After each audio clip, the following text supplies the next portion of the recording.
I'm Ruth and I live in Carmarthenshire with my daughter Alice, who's 22. I always wanted to foster, but life just got in the way. And then about 10 years ago, I became very seriously ill. Thankfully, I pulled through, but it really made me think about what was important to me and how much I actually wanted to foster.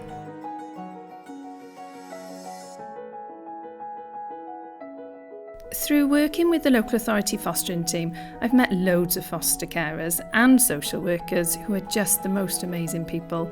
They support day in, day out. The support they give us is incredible and they're absolute heroes. I've learnt so much through fostering with my local authority team. I'm a better foster carer and I have the confidence to care for all different kinds of children. I've been fostering for nearly 9 years now.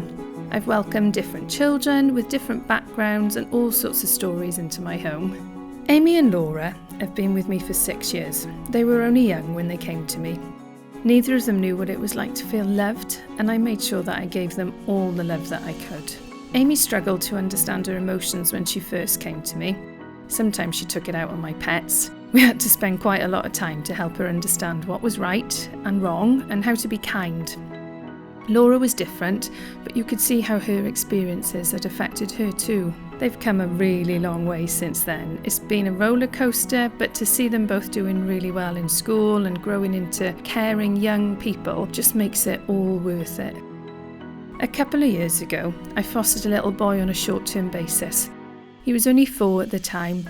He stayed with us a bit longer than we'd planned, but it meant that Amy and Laura got to see what a loving childhood looked like. They became so caring towards him and they learnt to form a loving bond with him. I'm sure the relationship that they had with him will help them both when they have children of their own one day. So fostering has just changed all of our lives. I'm proud that I can give these children a safe home that so many of us can just take for granted.